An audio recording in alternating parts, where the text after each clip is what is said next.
ये है दैनिक प्रातःकाल का डिजिटल एडिशन प्रातःकाल लाइव। उप मुख्यमंत्री देवेंद्र फडणवीस ने रविवार को कहा कि गठबंधन के फॉर्मूले का सम्मान किया जाना चाहिए तथा उन्होंने आश्वासन दिया कि भविष्य में मंत्रिमंडल विस्तार में राकांपा पर विचार किया जाएगा। फडणवीस ने आगे कहा कि हमने एनसीपी को स्वतंत्र प्रभार वाले एक मंत्री पद की पेशकश की थी, लेकिन वे चाहते थे कि प्रफुल्ल पटेल के नाम को अंतिम रूप दिया जाए।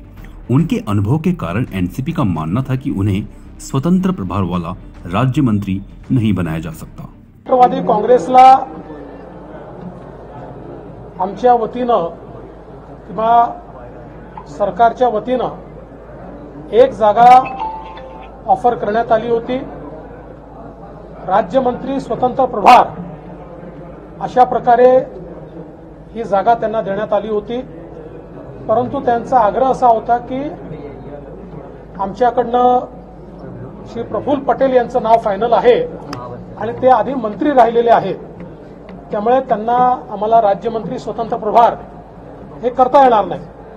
मात्र आपल्याला देखील ही कल्पना आहे की जेव्हा अलायन्सचं युतीचं सरकार असतं त्यावेळी काही निकष तयार करावे लागतात, कारण अनेक पक्ष सोबत असतात, त्यामुळे एका पक्षाकरता तो निकष मोडता येत नाही।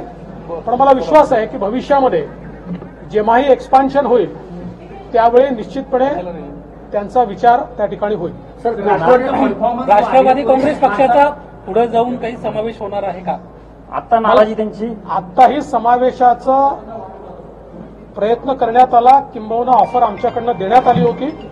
त्यांनी सांगितलं की आम्ही तुम्ही आम्हाला पुढच्या वेळेस दिलं तरी चालेल, पण आम्हाला मंत्रीपद द्या। कुठली नाराजी नाही त्यांची आता आहे तो फारसा चांगला राज्यात दिसला नव्हता। राष्ट्रवादीचा परफॉर्मन्स जो आहे तो फारसा चांगला दिसला नव्हता, त्यामुळे कदाचित हे होते असं म्हणायचं। राष्ट्रवादीची उपयुक्तता संपली आहे का? दीपेश, मला असं वाटतं की पुन्हा एकदा आपल्या सर्वांना समजेल अशा शब्दांमध्ये, म्हणजे आपल्याला म्हणजे आपल्या जे काही प्रेक्षक आहेत त्यांना समजेल अशा शब्दांमध्ये सांगतो, राष्ट्रवादी काँग्रेसला एक जागा मंत्रिमंडळात देण्यात आली होती। राज्यमंत्री स्वतंत्र प्रभार ही जागा त्या ठिकाणी देण्यात आली होती। त्यांचा आग्रह कॅबिनेट मंत्र्याचा होता। राज्यमंत्री स्वतंत्र प्रभार हा कॅबिनेट मंत्र्याप्रमाणेच असतो, पण त्यांची देखील अडचण होती की कॅबिनेट मंत्री पदावर राहिलेला माणूस त्यांना राज्यमंत्री स्वतंत्र प्रभारावर आणता येत नव्हता।